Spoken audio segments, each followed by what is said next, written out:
Welcome to episode 56 of the Post Game Podcast. Appreciate you tuning in. Today's guest is a performance brain spotting coach specializing in working with elite athletes. He helps them break through blocks and enhance peak performance. His name is Thad Frye. So you might be asking, what is brain spotting? And that is a fantastic question that Thad goes into great depths in this conversation. So super interesting just how he helps athletes improve their performance. And not just athletes, really, it's anybody that may want to overcome something and may have something from the past that they don't even know is bothering them. So it's kind of interesting just to learn about that from Thad. I also found out that there are some extremely high profile athletes that use this modality. A few notables being Dansby Swanson and Lindsey Vonn. So there's definitely some credibility behind it, and Thad is an expert. So a little bit of what we discussed is how he helps athletes with this method called brain spotting. Finding core values. So Thad talks about what those mean to him, and he goes into a few of his own as well, and how he takes a holistic approach. So he doesn't just look at the athlete and say we can fix. Well, fix might not be a great word, but doesn't say we can improve their performance. Really, he takes a holistic approach and looks at a bunch of different things as well. So thank you for checking out the episode. Thanks for tuning to the podcast and for all the support. So please enjoy this conversation with Thad Frye. Thad Frye. I'm here with Thad. Thank you for coming on. I'm super excited to talk to you and just learn from you about brain spotting and how the brain works, how my brain works. I mean, this will be interesting. So thanks again. Of course, we'll figure out how both of our brains work. So I'm excited to be here. Yes, it's always good to know how that, how you can get better with that one. So there you go. Well, listen, man, you do something very interesting that I had not heard of until actually, I think up until I found you or through Drew. I mean, I know that Drew made the intro to us, but what is brain spotting? Not to just jump right in, but just to give a little happy to. Absolutely. And I'm glad Drew was able to connect us. So let's see. So brain spotting is a somatic modality. So somatic being with the body. It was developed by a gentleman named Dr. David Grand, and he is a therapist out of New York. He was an EMDR therapist, eye movement desensitization and reprocessing. That's fun to say a bunch of times. So he was he wrote a book on it. He was a trainer. He was very involved in it, and he was actually he worked with people with anxiety and PTSD, but he also worked with athletes and other performers. And the way he actually developed it was working with an ice skater who was having issues from her life, like her earlier life responses, but it was actually showing up in her performance while she was skating. And while he was doing his EMDR, which was going back and forth between two different eye positions using his hand, he said as he was slowly going across that he noticed that her eyes started to wobble. And he said it felt like somebody grabbed his hand and said, stay right in that position. So he stayed in that position, which would be a fixed eye position rather than going between these two. And she was able to process even more than she'd done during her time of doing EMDR. And so much so that she was able to do, I believe it was called the triple loop. She was able to actually fully engage and go through the entire triple loop after they did their session. And then he knew he was on to something and worked with other therapists as clients. And those therapists took that on and then they kind of developed it from there. So that was the original kind of origin story. It was actually in sports performance. But the long and short of it is that we are working with the body differently. We're working with the parts of the brain differently than we might do through cognitive behavioral therapy, where we're working with the prefrontal cortex, the thinking brain. We're wanting to work with more of that limbic brain, so we could call it the mammalian brain. That's where the amygdala is, that little almond-shaped guy that's in the middle of our brains that has that fight, flight, freeze, or fawn response that is subconscious. So if something happens that startles us, or something that is repetitively traumatic or disengaging, that shows up for us. But it also lets us work with what our felt sense in our body. So I'll do a quick version. We'd have somebody listen to bilateral stimulation through bilateral music. So listen to, stuff on Spotify, put in bilateral music, put on headphones so you can hear it. That's what makes it bilateral. And the sound, usually it's a calming sound. Maybe it has a light beat behind it, and it goes from your left ear and starts getting louder in your left ear. And then it quiets down and goes into your right ear. So it literally does that bilateral stimulation, just like we would do if we were walking or if we were tapping on our legs. So that allows both hemispheres of our brain to basically be in contact, be talking with one another. Most people, it's pretty calming. So the amygdala usually calms down while we're doing this process. Then I would have the person, whatever they were working on, a performance issue, anxiety before a game, I would have them notice where they're feeling it in their body. It often is in stomach, solar plexus, chest, heart, throat, kind of in this midsection. Sometimes it can be hands or feet, but often here. Have them rated on a SUD scale, subjective unit of distress, from 0 to 10. How much are they feeling it? Subjective, so whatever you say is correct. And then we help them find a fixed eye position. So sometimes they'll find it themselves in the room, because you'll notice as they're telling you about the difficulty, their eyes keep on going to a certain area. And or you help them literally with a pointer. So all this is so that my shoulder doesn't give out, because I'm holding my finger here and my shoulder gives out after doing this 6 or 7 times a day. So we help them literally find a fixed eye position. We stop in that position and then allow the magic to happen, which is access to the mid part of the brain and the body instead of just the thinking part of the brain. So I just threw a lot at you. But yeah, I just wanted to kind of walk you through that process. Yeah. I know that is a lot, especially for somebody like me who's who's trying to understand this. But sure. So I guess like childhood trauma or yeah. Is that the category? I guess, I mean, so it can come up in any kind of trauma, you said. I mean, people experience trauma, like, whatever it is along their life. So some of it's greater than others, but childhood trauma, like, just what would the practice of somebody coming to you with that be? Like, what would that look like?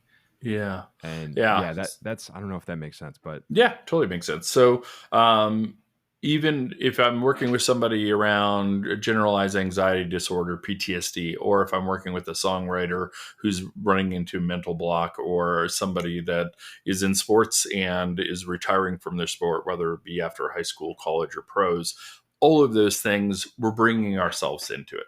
So the guidance might be around performance. Like, I can't do this, or this has been my identity, right? So I would work with them on honing in on, what are you wanting to work on? What is here? What are you wanting to address? But ultimately, we're bringing it back to ourselves. I know that sounds silly, but I think sometimes we get so caught up in the persona that we have, or the lack of ability we might now have. And so we'll go back and talk about parental wounds. We'll talk about what their family of origin was like. We'll talk about who was there for them and really supported them, who wasn't. Again, this is not about blaming or shaming parenting or whoever were the integral parts of their life, but it is about finding out, where did people do a really good job about being seen and heard and valued, and where were they not? And how can we help them by going back to those earlier times through felt sense in the body? That's usually where we're holding it. So again, somebody can come in and say, I don't know, I just feel anxious. And they're not saying, hey, I feel anxious because my parents didn't get me when I was a kid and I really wanted to play the tuba and they wanted me to play football, right? That's usually not what they're bringing in. But as we lean into, let's just be curious. It's all about curiosity, meaning let's see where it goes. Where are you holding that anxiety? I'm holding it in my stomach. Okay. Can we have that interoception? Interoception is being able to be aware of what's going on internally, our internal world. So let's have that interoception. Let's turn that on more than your external, what's going on outside of you. And notice that anxiety. How much are you feeling it right now? 0 to 10. Feeling it. Now that I think about it and I'm kind of letting other things fade away, I don't know, 6 or 7, is that okay? 6 or 7, sure, 6 or 7. So just notice that. And then all we're going to do is we're going to help you find a fixed eye position. So maybe if you were doing that with me, I would notice that you were looking in different directions. And I might say, hey, Joe, I'm noticing you're looking up into your left right now. What would it be like to rest your eyes while you're listening to this bilateral music, while you're being with that felt sense in your body? And you're holding lightly that you're having anxiety. Maybe you don't have a lot of stories about anxiety. And we're just going to see where it goes. And the thing that often comes up, and it's kind of a bottom up processing, meaning we're working from the body and the midbrain to the prefrontal cortex, to the human part of our brain, rather than telling you like, oh, this is totally normal. Let's educate you. Psychoeducation on what might be going on, that goes in through the prefrontal cortex, and we hope that it goes down into the body. It doesn't always. We're more set up to actually, from an evolutionary standpoint and survival, that we need to have fight, flight, or freeze. We need to be aware of our body and able to continue. So anyway, this is a way of working with the way that the body wants to be worked with. Yeah, it's man, it's such an interesting concept here. So I heard, or I was reading that Lindsey Vaughn, like people like Lindsey Vaughn and Dansby Swanson. I heard him talk about this. Yep. Like what did Dansby bring up in that podcast? He was like, it's not even childhood trauma or anything like that. He's like, it could be the trauma of having a bad rookie season. I think that was what he was talking about. So, yes. Like how will it help athletes?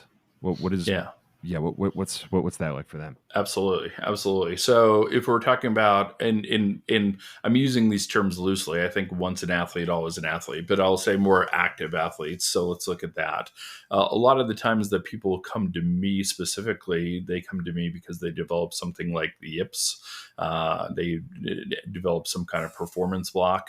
I definitely work with people to help their performance get even better as well. And that's fun work. But I really like working with people that I work with a lot of pitchers. So let's say a pitcher is said, I've thrown my throw is my fastball, and it got me through high school, got me through college. I'm now in the bigs, and all of a sudden I've developed where I occasionally will throw it and it will be totally off. It will go off to the left and I can't control it. And so by the time they get to me, they've usually tried a bunch of different things. They've tried to work on different grips. They tend to go in and talk to their PT. They talk to the doc with the club. They are the ones that work their butts off and go in, earlier. They don't want anybody to know. A lot of times, it can be quite embarrassing. It might lose them their job, right? So they've worked hard before they've gotten to me. So what I work with them on will be to go backwards to go forward. So I usually will ask them to write up lists of injuries. So any injuries, obviously within their sport, is where I start. So I don't care if you were 6 years old and you had a thumb injury, or if it happened last week. Tell me, write down a timeline of any injury you had, or write down any injuries outside the sport as well, so I know what that looks like. Any surgeries, any repetitive injuries, any concussions. Those are kind of the ones that I kind of highlight and look at. Then we look at relationships within your sport. So that can be the teams that you've been with, that can be coaches. I don't care if that was your little league coach or that was your coach last week. Again, what were those relationships like? Were they supportive? Did they get you? Were they the hard love type of people, tough love type of people? Were they actually quite, traumatizing actually? And then we look together on what some of those things might be that might actually be influencing the way that their bodies are reacting. And so to give an example of that, a lot of times it can be where people believe what their coach said when they were 8 years old. They might have rubbed dirt in it, acted like it was no big deal. Man, I'm 22. This is when I was 8. I'm so over it. But when you allow them to access how they've been, tell me about that memory of when that coach embarrassed you in front of the whole team and said, we're going to run because of you, or you lost us the game that got us to, the World Series in Little League. People will often feel it, be able to remember what it felt like during that day. We can bring it's not just the memory of it where I can recall it, but I actually remember what the grass smelled like. I remember what my friend looked like when you looked at me like, yep, you lost the game for us. I hate you. All right. We feel that in our nervous system. And yes, we've done many things that have made that not a big deal we think, but we're still holding on to it. So how can I help an athlete go back and feel, what does that feel like? Let yourself be that 8-year-old kid. What do you feel in your body right now? And let's do our midbrain and body work to allow yourself to safely feel that and process it through. Because at the time you had to act like I'm fine. It's no big deal. I can, I need to bounce back. I'm not allowed to cry in front of these people. I'm not allowed to get mad. I need to act like it's just fine. But really what was happening in your body was, oh my God, I'm going to lose all my friends. Maybe I thought I was going to go play in high school. I can't do that, right? There's all this threat to ourselves that now we can allow ourselves to feel, so that in our current situation, that threat doesn't show up in our body and our nervous system when we're doing an activity we love. So you're basically digging back into that, like trying to feel what that moment felt like. Yes. So that you don't ever feel that again. Is that, you got it? Fair to say? Great way of saying it. Great summation. Okay. Yes. So, all right. Man, it's so so how long does it typically take? I mean, I'm sure it's different for everybody. It is. Right? It's a good question, valid question. Everybody asks it. I've asked it when I've done my own work. So I just want to normalize that piece.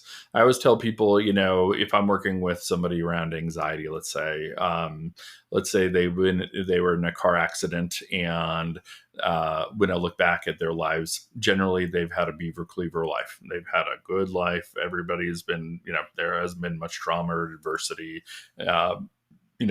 Parents are still married and all that good stuff. Like it's pretty good life.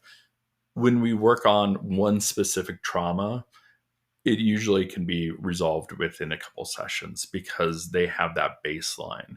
But the majority of us have some level of trauma. One could argue that being birthed is a trauma, right? Coming into this life. And I don't mean that poorly, but we go through a lot as human beings. And so it really depends on what we're working on. But when I work with people on performance, they can usually notice a difference. Not that it's all better and it's totally resolved, but they'll notice a difference within a couple of sessions. That can look like anxiety drops before they go into a game. They can notice something like being able to be more clear-headed and not getting that brain fog. They can grab all that other stuff that they've learned how to do, meditation and all that stuff, and they feel like they're more present to themselves. So they can start to notice some shifting going on within usually a couple sessions. Got it. Yeah. Okay. So can we go back to just the athlete? Like you said, once an athlete, you're always an athlete. So Yep. That is why, and we talked on the phone before this. Yeah. Like I was telling you, that's why I originally started this, because Yes. I was a baseball player, and yes. probably just thinking about it, I guess my identity was wrapped in that forever. Even when I wasn't as good of a baseball player, like Sure. towards the end, I was like, Yeah. all right, I'm still, that's kind of what I do. Yeah. And then you just, I don't know, like life goes on. I mean, you stop playing, and it's like, okay, everybody has to work. You have to go get a job. That's Sure. right. That's what it works. But it's part of it. Yeah. But for me, for whatever reason, I haven't had And I think personally, I was on a good path, and then COVID hit, and then you get Uh, sent home for a while, and yes. then I've been working from home since then. Okay. Yes. So it's and maybe that backtracks some of the progress that I made, or at least, or maybe I got in my own way a little bit. But it seems like some people have an easier time, like going from that sport or military service or Yes. anything, Yes. and like going into that next thing. So how can that? I don't know what the question is in here. It's like, Yeah. how can you help me? Maybe, but it's like, how would that help somebody who's like trying to figure out their career, and like Yeah. they're not happy with their job, or something. I'm Absolutely. just curious. Absolutely. Yeah. I mean, I would start with normalizing it, right? And so I actually, before I went into private practice and started doing performance work, I actually worked in hospice for a long time and worked not only with patients as they declined and passed away, but mainly with loved ones and caregivers to kind of work them through the grief process. And so I might be biased, but I think life is all transitions and life is all bits and pieces of grief processes because we're letting go of something while we're saying hello to something else. And I really believe that. And I get to see that in so many different ways. And like you said, sometimes we just quote unquote move on. But I would guess if we're, especially if we're dug in and we're doing high school sports and then into college sports, and that percentage wise, that's pretty rare for people to make it to college and play at that level, right? And then to say goodbye to that part of our identity, I don't think we can just say goodbye. I think it is important to give ourselves time and space. And that doesn't mean just one time, but over time, kind of figuring out, okay, why was my identity being a baseball player? I'm sure there's a lot of really good reasons why, right? That's not a bad thing. That's awesome. You built community around that. You got built a sense of self. You probably built being physically fit and taking care of yourself. There's so many great things about being an athlete, especially at that level. And you're a person underneath that performance of being that baseball player. So one of the things I do again is to normalize that an end comes in every, whether it be high school, college, or pro, an end's always going to come. And just to allow yourself access to that you didn't fail, whether it's because of an injury, because of the yips, because of just the natural progression of your skill set and everything else. And then you can do things around values work. Another modality that works really well within this, and works more for the prefrontal cortex, for that thinking part of ourselves, but it's called ACT, acceptance and commitment therapy. And it really works on what are your values, not only what are your general values, but what are your core values. And it's pretty easy to, you can Google how to find core values through ACT, and there are a lot of good things out there to really allow yourself to go, well, when I look at this value, it resonates with me. That's who I am. Yeah, that's who I. And I always tell people, I want to know who you are right now, not who you've been. Not that that can't help us, but who are you right now? And maybe when you look at a sheet of 150 values, there's like 35 of them that stick out, and you're like, oh, I have a lot of values. I would say, great, awesome. Circle those, put it away, come back a day later, get it down to 15. Now take another couple days, come back to it, circle it down to 8. All right. After that, if you can get down to 5, those are what your core values. That's like when I think of Joe, that's who Joe is, right? This might change, and life circumstance might change where other things get more emphasized or whatnot. But when I think of who I am at my core, not who my wife thinks I am, not who my boss thinks I am, not who my coach in Little League who said I would amount to nothing, not anybody. It's who do I think I am? And then we can really do some good work there. We can also brain spot on it, because if curiosity is one of yours, then I would say, tell me about times you've allowed yourself to really be curious. And as adults, we might say, it's been a while, because we tend to think more in black and white, like I need to pay the mortgage, I need to raise my children to be good people. Like we get kind of in these things. But when have you been curious in life? Well, been kind of playful in thinking about maybe I want to do something besides this kind of work. Maybe, I always, when I was a kid, I always wanted to work with animals, but then I kind of put that away because I knew business would pay the bills. Okay, well, what do you feel like when you think about that career, right? Just notice what you feel in your body. And then maybe we find a fixed eye position to allow somebody to be more in touch again with what it felt like to have that be a part of themselves. Doesn't mean they need to quit their job in finance and become a veterinarian, obviously, but it might allow them to reclaim parts of themselves that they had to put away or felt they had to put away. And so that's kind of the fun part of this work too, is to help people rediscover who they are, especially when they retire from their sport. Yeah, no, definitely. So the core values. See, when I hear that, because I've done over the years, I've done tons of that stuff. It's Totally. not specific to what are your values, but almost Yep. just like trying to figure out. Because I when I graduated from college, Yeah. totally different guy, I think, and things that I value than I do Yes. now. Yes. But I still, at times, I'm like, all right, maybe these are things that I value, but how do I actually help that come out? Or like, how do I, I don't know if that makes any sense really, but it's like, maybe I can ask you, Yeah. what are your values? Oh, geez. I Yeah. don't mean to You had put you to, on the, yeah, you hit the hard hitting. Let's see. Things that kind of pop into my brain. And it's been a while since I've done this work myself, but one of the ones that is here is creativity. And it's definitely one that I put on the back burner a lot. And so I have a guitar that's staring me in the face over to my right now, and allowing myself to engage that playful creative part of me is really big. Integrity is definitely one of the ones that I think has been a core value and allows me to feel seated at the table depending on who I'm with and how I hold myself.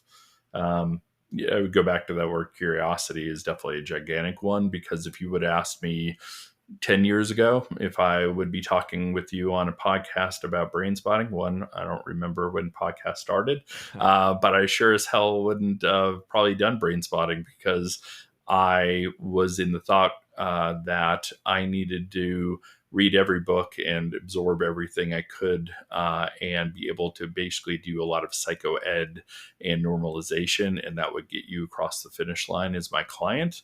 And now I know I can hold space for you. I can, of course, ask you questions. I can be a kind person that allows you to be able to tap into what you need to do. But with Brainspotting and other somatic modalities, it really is, I'm affording you the place to be able to do your internal work. And that's through curiosity, meaning I don't know how you're going to interact with whatever we bring up today. So if we're working on you having the yips at some point in your life, I can't say for fact this is where your memories will go. This is how your body will react.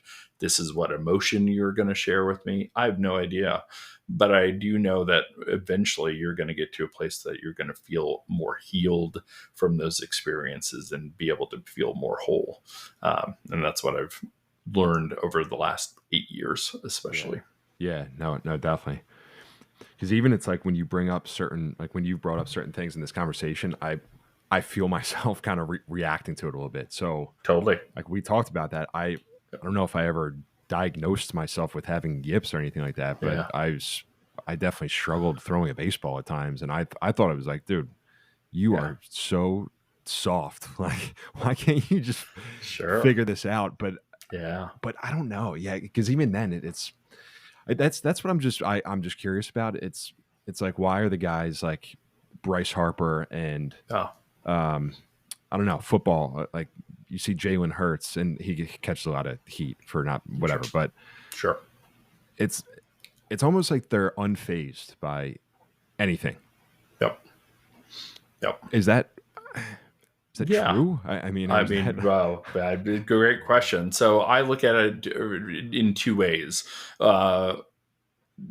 My guess is, I don't want to speak for those two Yeah, I gentlemen, know but it's yeah. I would venture to guess that there's something that they of course are affected by it.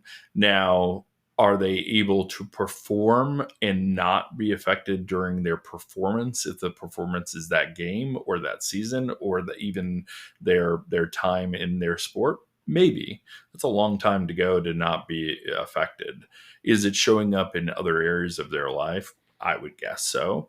Also, like the positive way to look at it is maybe they have those mental skills, they have those breathing exercises, they process on things. So as they get met with these things that are difficult, right? Injuries, getting hit, all the things that come up, if they process it pretty quickly, talk about it, feel it, do whatever they need to, maybe they don't have to hold on to it. Where somebody who says, I feel alone, right? I don't want to speak for you, but a lot of the people that I work with that have some form of the yips feel very alone. They feel very isolated. They think there's something wrong with me. I need to fix me. And I'm not telling anybody else about this, or I'll tell one person, right? And so it can feel, being alone can be really scary when it comes down to that, because we usually end up leaving our sport. And we'll say it's because of burnout or it's because of other things, but it's really because all of a sudden our performance, we're not able to do what we did. So going back to those gentlemen that are,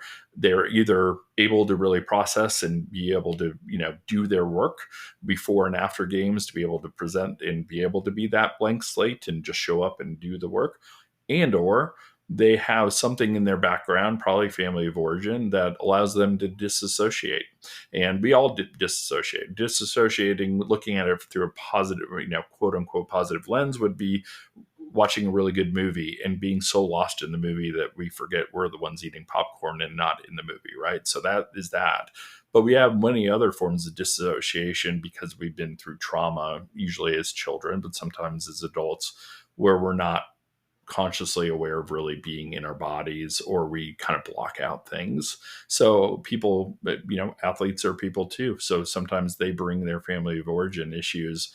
I know I live here in Boulder, Colorado, and I began not generalizing. I know plenty of people that don't have this, but I work with plenty of ultramarathoners. So think about that. They're running 50, 100 plus miles. You have to be able to disassociate from the pain of your hip, of your feet, of the blisters, of the time, to be able to finish a race like that. And so, not saying all of them by any stretch of the imagination, but some of them have learned through childhood, I don't need to feel. That's a superpower in a way with their sport. And so sometimes when I work with them, they're like, ooh, I don't know if you can make me feel again. I don't know that I want to do that, because that might take me out of my sport. So sometimes there's fears like that too. So again, Mm-hmm. it can be through a positive lens, or it can be through a difficult lens, that they may be able to present themselves in a way that they're unfazed. But we're all phased because we all have nervous systems and we're all humans. Yeah, So exactly. Yeah. And plus, I could see, I mean, you see so many successful people that they might appear successful on the surface, but then their personal life is a mess. They've been you got it. divorced 3 times, but it's You like got they're it. making, $100 million, whatever it is. Yeah. It's like, yeah, if you have one, maybe I'm curious then, would this work for one area of your life? Because if it works for one area of your life, but it doesn't work for your relationships, or it doesn't work for Sure. other things, like, is it almost a holistic picture? I If that, absolutely is great question. Absolutely is holistic, because really what we're talking about again is working with that mid part of the brain and the body. And so any associations that you made through those first, especially from birth on, well, one could argue before that, but birth on to 25, 26, when the brain is more fully maturated, all the ways that you feel about yourself, all the ways that you see the world, all the ways that you see safety or lack of safety, all your lived experiences through cultural lens, being alive during this time in this era, all that goes into how you say I'm Joe or I say I'm Thad. That's the lens that we're working through. So if you think about it from a brain perspective, all those different synapses are connected.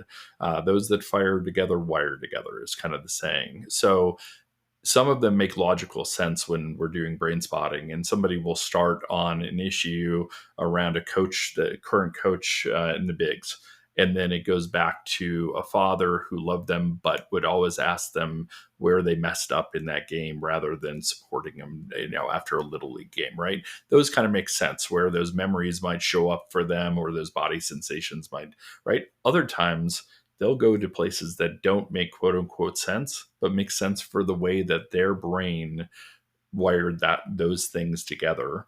And I don't need to decide whether like I said, if it doesn't make sense, I don't care. If they can feel it and they can process it, meaning feel it and be able to ride those waves, whether that be emotional waves or somatic waves, those feelings in their body, and they can get to a more regulated place, I don't care if it makes sense or not. We're again working with the subconscious brain. Yeah. So, but can you almost be disillusioned to reality a little bit? It's like, just because, everybody has their own experiences, and you base probably a lot of your reactions to things based on your experience throughout your life. But yes, at what point is it almost you're detached from the reality or the rest of your surroundings, where it's like, sure, all right, let's sure. wake up, like you're sure. Does that make Yeah. sense? Yeah. Oh, yeah. I would again, I mean this as I want to just normalize it, and I'm using the screen here. So if we think about it through, again, that subcortical lens, which means survival, right? Our subconscious and our body just want us to survive. I want us to be able to procreate and survive. That's really what we're looking at the end of the day, right?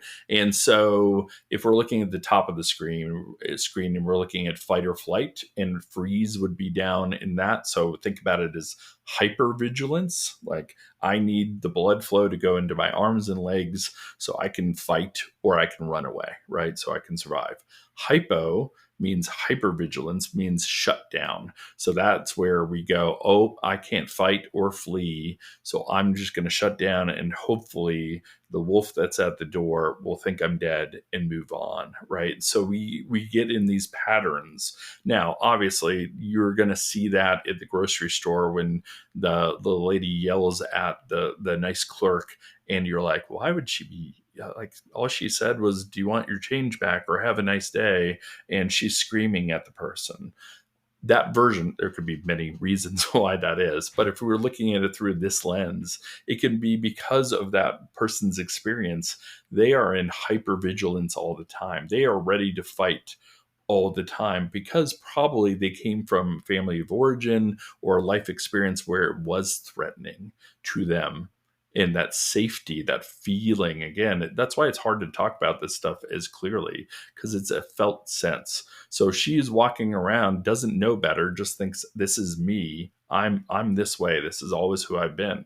I would argue, no, you're holding on to this need to protect yourself, which is understandable. But if we actually allowed you to feel what that felt like and tell me more about the story of what your family of origin was like, find a fixed eye position, which again just allows access to that mid part of our brain where that fight, flight, or freeze, memories and emotions we believed are housed there as well. And then how we hold that in our bodies. I'm not saying one session and she's a different person, but for people, 6 months, whatever, they can walk into that same situation and go, thank you so much for my change. I appreciate it. Have a nice day, because they're more regulated. They're not starting at a 9 out of 10 all the time, where it only takes a little thing to set us off, right? Or those people that are so shut down that you're like, are you there? Or, let's check in. Like, I like you and we have these conversations, but then you disappear, or you're really unengaged, or you're not involved in your life. Tell me what's going on. That might be that more hypo vigilant. And again, I want to say, to all of us who might explore this, these are not choices. These are subconscious. They usually come from our experience of safety. And so why not work with the parts of the brain and body that work with that rather than just trying to talk through it? Yeah. Yeah. So it can basically work for anybody. Does it? It seems like I'm just thinking, if I'm listening to this and I'm like, all right, I want to figure something out in my life, it almost seems too good to be true. Sure. Right? Sure. It almost sounds like, all right, you can solve any of your problems if you would do this. Yeah. Is that No, I like it. Would you push back on that? Yeah, you absolutely. I I push back just in the sense that it absolutely won't solve all your problems. Yeah. So I'll start there, and say that, as I tell any of my clients, it's not going to make memories that were difficult or traumatic disappear. What it might do is when it not let that memory, but all that felt sense around it. So it's one thing to be able to say, "Hey, Joe, I remember 2 weeks ago when I went to the mall and hung out with my kids and we had a good time." Now, I might lightly hold that and be like, "Oh, yeah, that was a nice time." But in general, it's just a thought. It's truly a thought firing of that. When I tell you about something that was traumatizing or at least difficult for me, I probably know what some of the sights, smells, sounds are. Like it shows up. I can feel it activated in my body because my body is saying it's like I'm there. The midbrain doesn't understand. If I talk you through my trauma, part of my nervous system is in that traumatic situation. So that's what we help people to allow them safety to enter back into those difficult situations and process it. Meaning processing means just being able to feel it and know that ultimately they didn't die or they didn't, whatever the scary thing was, they might be rejected from the team. I mean, again, it doesn't always have to be safety in the sense of survival. But if you think about it, if somebody cuts their hand in their game, obviously we know we have really good medical care now. But our prefrontal cortex does. We know that, darn it, I'm probably going to be out for 3 weeks, and that might screw up some stuff, and that affects me. But I'll bounce back. I love my physical therapist. I love the surgeon here, right? What our midbrain notices as I see blood, I see bone, I see, and it doesn't know the difference between, it doesn't understand, midbrain doesn't understand we're in modern times with all the modern things. It's saying this might be infected, I might die, how am I going to survive? So it is holding on to survival mechanisms. And our rational brain, and I'm sure people listening to this are like, that sounds stupid. I get it, totally get it. Work with people that have had big injuries and let them tell you about what they notice. Like, oh, this was the end of my career, but I also was wondering if I was going to die. Right? Things show up in ways that we can access it. So anyway, say all that to say that it gets at things that we wouldn't be able to get at, again, through our prefrontal cortex and just thinking our way through it. And that, I will say, is pretty magical because oftentimes people will not have memories. We're dealing with things that happened in pre-verbal times. So from when they were infants to 3 to 5 years old, where we don't have a memory of this event, but we notice that maybe we don't feel loved or we never feel good enough, or we're always asking our wives or partners, am I doing enough? Can I help you out? Right. And the drive can be, I don't understand why I'm doing that. But it probably comes from how we attach to our parents and that they were more involved in their needs. And so we had to go away from what we needed and to be attuned with, and we had to attune to them for survival. Because as children, they were our survival. So parents are supposed to turn towards us and say, what do you need? How do I make sure you're warm enough? How to make sure you've eaten enough? How make sure that you're loved enough? And who are you? And again, not ripping on parents. I'm a parent and I make mistakes all the time. But if we have parents that don't do any of that, or we do it pretty inconsistently, then the child learns very quickly for survival. Don't worry about who I am or who I'm developing into and what my needs are. For survival, how are you doing? How do I meet your needs? And so we can work with that again through the body and the midbrain.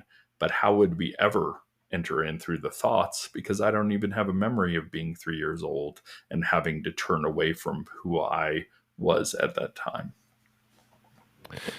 Man, it's so crazy. It's such a, yeah, especially because I'm not a parent yet, but I see some of my friends having kids Yeah. now, and they're, yeah, I mean, I'm not around them all the time, but it seems like when I am, that they're doing a really good job of that. Awesome. But